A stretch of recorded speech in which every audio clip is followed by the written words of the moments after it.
Assalamualaikum warahmatullahi wabarakatuh. Selamat siang semuanya. Yang terhormat Profesor Dr. Andri Goreswati, yang terhormat Ibu Hestiani Parai. Di sini kami dari kelompok 3 ingin memaparkan tentang eh, penalaran deduktif induktif dalam kehidupan sehari-hari. Next. Baik. Sebelum kita memasuki ke pemaparan materi, di sini izinkan saya sebagai moderator yang akan memandu jalannya pemaparan presentasi pada kesempatan kali ini. Di sini saya Yordan Adbukhari yang dibantu dengan kedua rekan saya, yaitu ada Ade Rahma Fitriani dan juga Isani Septianti yang akan memaparkan materi presentasi pada kali ini. Next. Baik, untuk submateri yang akan menjadi pokok pembahasan kita pada hari ini yaitu yang pertama ada definisi penalaran menurut para ahli, yang kedua penalaran induktif, yang ketiga bentuk-bentuk penalaran induktif, yang keempat penalaran deduktif, dan yang kelima bentuk-bentuk penalaran deduktif.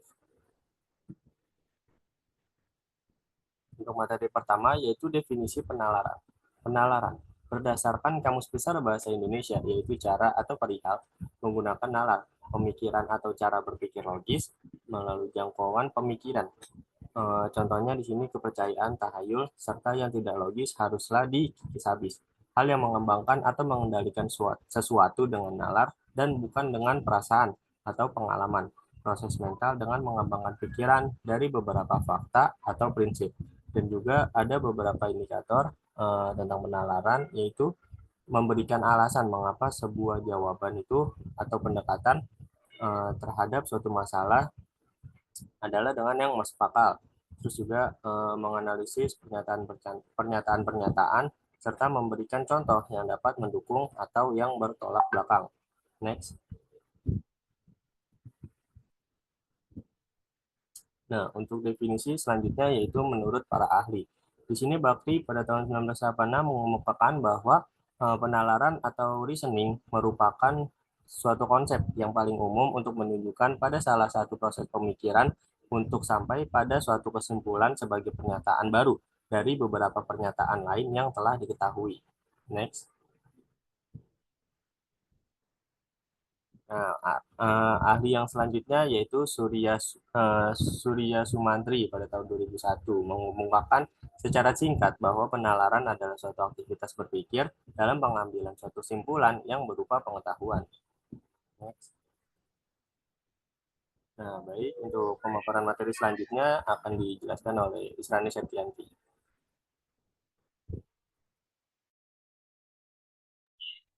Nah, selanjutnya itu adalah pengertian penalaran menurut para ahli, yaitu Keraf.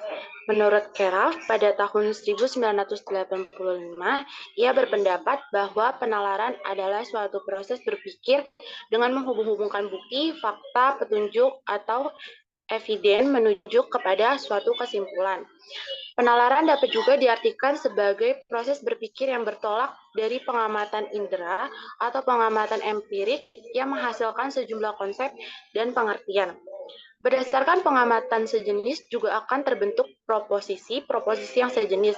Berdasarkan sejumlah proposisi yang diketahui atau dianggap benar, orang menyimpulkan sebuah proposisi baru yang sebelumnya tidak diketahui.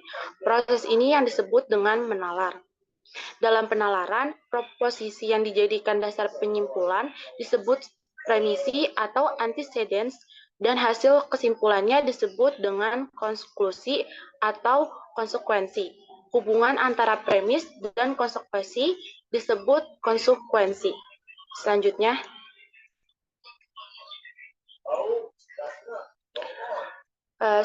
saya akan menjelaskan apa itu penalaran induktif.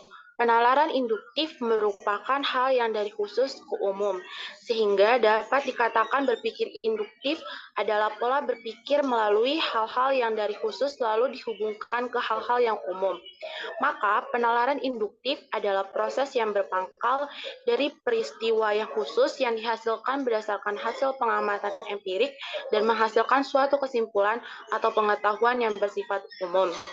Contoh penalaran induktif itu yang pertama, Kucing berdaun telinga berkembang biak dengan melahirkan. Kelinci berdaun telinga berkembang biak dengan melahirkan. Panda berdaun telinga berkembang biak dengan melahirkan. Nah, kesimpulan itu adalah semua hewan yang berdaun telinga berkembang biak dengan cara melahirkan. Selanjutnya, bentuk-bentuk penalaran induktif itu yang pertama adalah generalisasi. Generalisasi itu merupakan sebuah proses penalaran yang bertolak dari fenomena individual menuju kesimpulan umum. Contohnya, Herjunot Ali adalah bintang film dan ia berwajah tampan. Yang kedua itu, Reza Rahadian adalah bintang film dan ia berwajah tampan. Nah, generalisasinya itu adalah semua bintang film berwajah tampan. Pernyataannya, semua bintang film berwajah tampan hanya memiliki kebenaran probabilitas karena belum pernah diselidiki kebenarannya. Nah, contoh kesalahannya itu, Aldo juga bintang iklan, tetapi tidak berwajah tampan. Nah, terus yang kedua itu adalah analogi. Analogi dalam ilmu bahasa adalah persamaan antar bentuk yang menjadi dasar terjadinya bentuk-bentuk yang lain. Analogi merupakan salah satu proses morfologi di mana dalam analogi pembentukan kata baru dari kata yang telah ada. Contoh analogi, untuk menjadi seorang pemain bola yang profesional atau berprestasi dibutuhkan latihan yang rajin dan ulet. Begitu juga dengan seorang dokter yang dapat menjadi dokter yang profesional dibutuhkan pembelajaran atau penelitian yang rajin dan ulet. Oleh karena itu, untuk menjadi seorang pemain bola maupun seorang dokter diperlukan latihan atau pembelajaran. Selanjutnya itu adalah hubungan kausal. Hubungan kausal ini adalah penalaran yang diperoleh dari gejala-gejala yang saling berhubungan. Hubungan kausal atau kausalitas merupakan prinsip sebab akibat yang sudah pasti antara segala kejadian serta bahwa setiap kejadian memperoleh kepastian dan keharusan serta kekhususan-kekhususan eksistensinya dari suatu atau berbagai hal lainnya yang mendahulinya. Merupakan hal-hal yang diterima tanpa ragu dan tidak memerlukan sanggahan. Keharusan dan keaslian sistem kausal merupakan bagian dari ilmu-ilmu manusia yang telah dikenal bersama dan tidak diliputi keraguan atau apapun. Macam-macam atau hubungan kausal. Yang pertama itu adalah sebab akibat. Contohnya itu adalah penebangan liar di hutan mengakibatkan tanah longsor. Yang kedua itu akibat sebab. Contohnya itu Andri juara kelas disebabkan dia rajin belajar dengan baik. Yang ketiga itu adalah akibat-akibat. Contohnya itu Tony melihat kecelakaan di jalan raya sehingga Tony beranggapan adanya korban kecelakaan.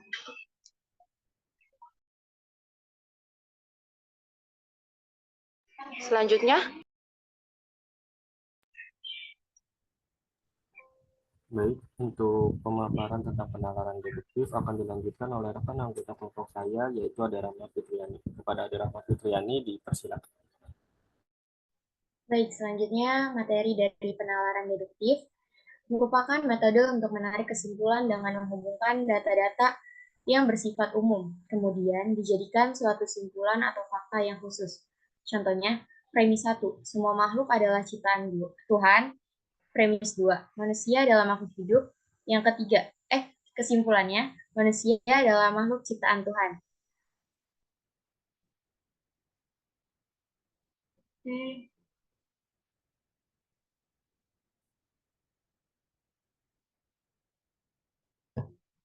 Dapat dilihat dari contoh di atas bahwa penalaran ini dimulai dengan suatu premis atau pernyataan dasar untuk menarik kesimpulan.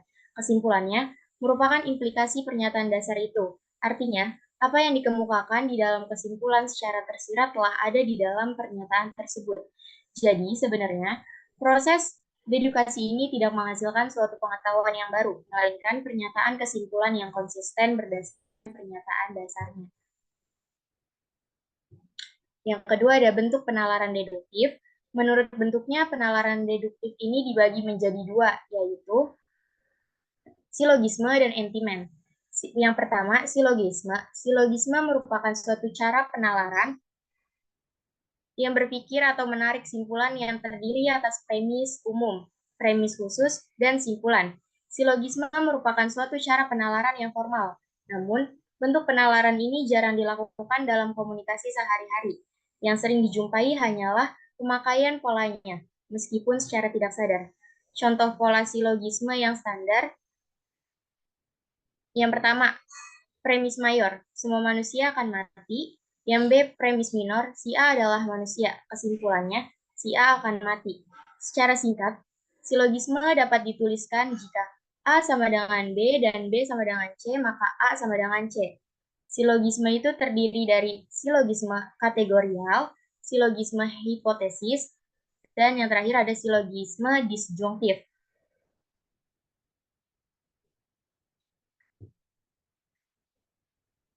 Sebelum mengulas satu persatu bentuk, perlu diketahui beberapa istilah berikut. Proposisi, yaitu kalimat logika yang merupakan pernyataan tentang hubungan antara dua atau beberapa hal yang dapat dinilai benar atau salah. Term adalah suatu kata atau kelompok kata yang menempati fungsi subjek atau predikat. Term minor adalah subjek pada simpulan. Term menengah yaitu menghubungkan term mayor dengan term minor dan tidak boleh terdapat pada kesimpulan. Yang pertama, bentuk pertama yaitu silogisme kategorial adalah silogisme yang semua proposinya merupakan kategorik. Proposi yang mendukung silogisme disebut dengan premis yang kemudian dapat dibedakan dengan premis mayor, yaitu premis yang termnya menjadi predikat, dan premis minor yaitu premis yang termnya menjadi subjek. Yang menghubungkan antara kedua premis tersebut adalah term penengah atau middle term. Adapun menurut KBBI, kesimpulan berdasarkan silogisme kategorial adalah keputusan yang sama sekali tanpa berdasarkan syarat. Contohnya, premis mayor yaitu semua makhluk hidup membutuhkan oksigen. Middle termnya itu predikat. Premis minor sama dengan manusia dalam makhluk hidup itu sebagai subjek. Kesimpulannya, manusia membutuhkan oksigen. Hukum-hukum silogisme kategorial berhubungan dengan proposisi. Apabila salah satu premis partikular, maka kesimpulannya harus partikular juga. Contohnya seperti, semua yang halal dimakan menyehatkan, sebagian makanan tidak menyehatkan, sebagian makanan tidak halal dimakan. Jadi, bentuk silogisme ini menarik kesimpulan yang terbatas untuk sebagian lingkungan dari suatu subjek. Apabila salah satu premis negatif, maka kesimpulannya harus negatif juga.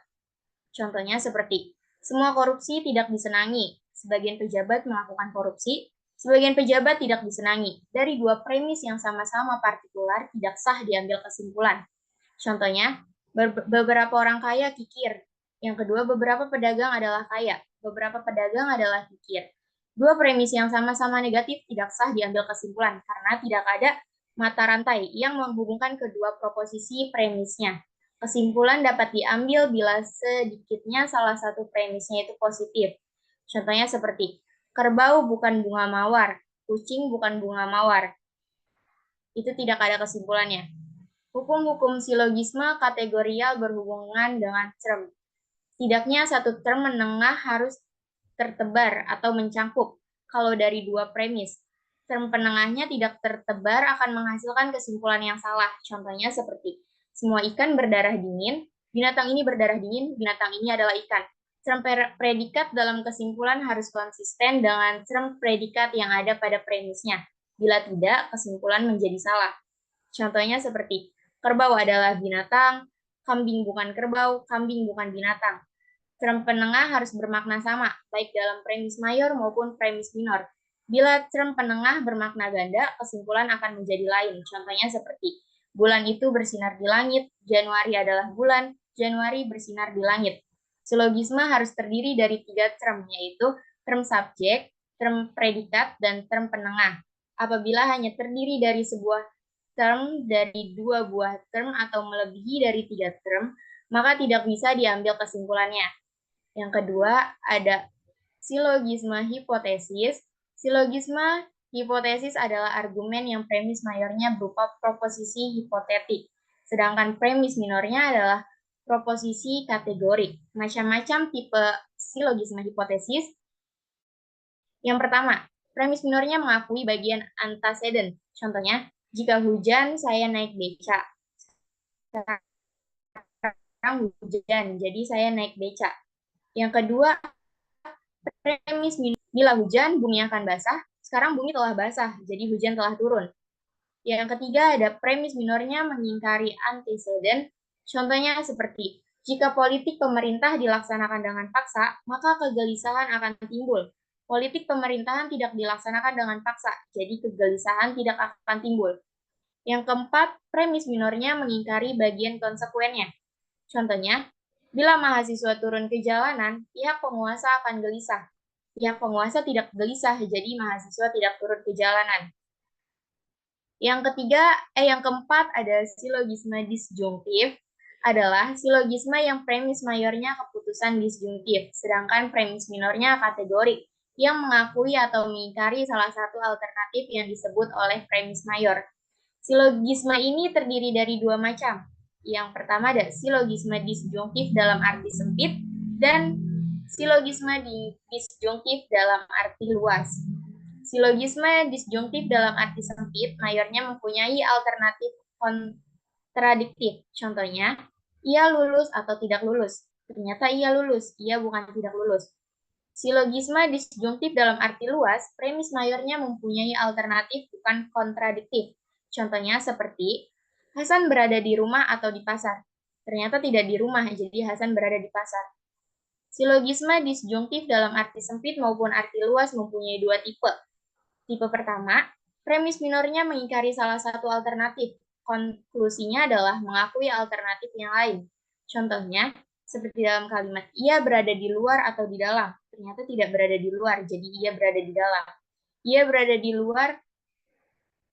Yang kedua adalah premis minor mengakui salah satu alternatif. Kesimpulannya adalah mengingkari alternatif yang lain. Contohnya dalam kalimat, Budi di masjid atau di sekolah. Ia berada di masjid, jadi ia tidak berada di sekolah. Hukum-hukum silogisme disjungtif.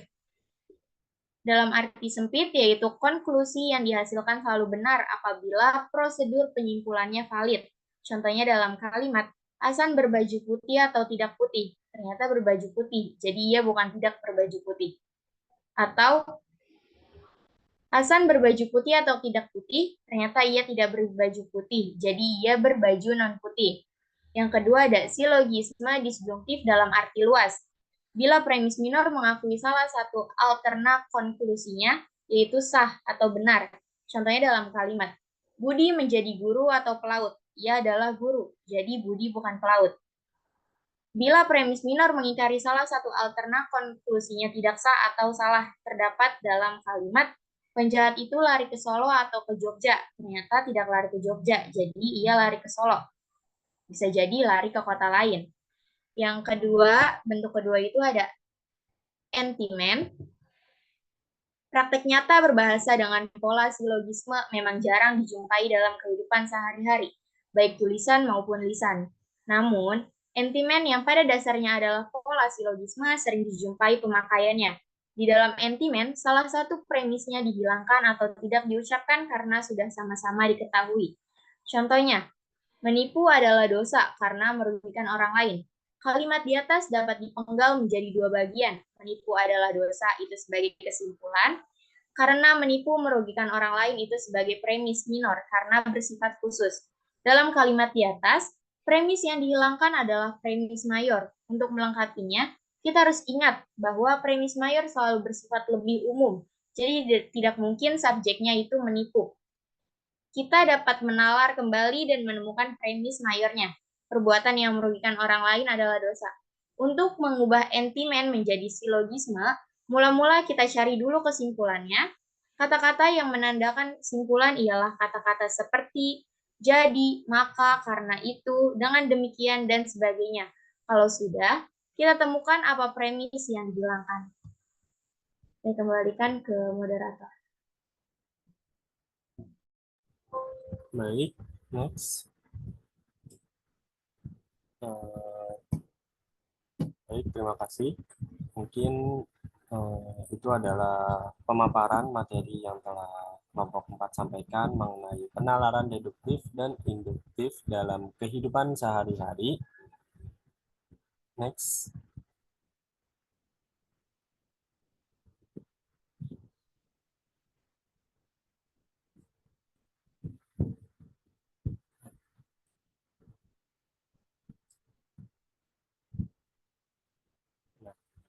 Berikut adalah beberapa referensi yang kami dapatkan sebagai pokok bahasan yang menjadi pembahasan materi kita pada presentasi pada kali ini.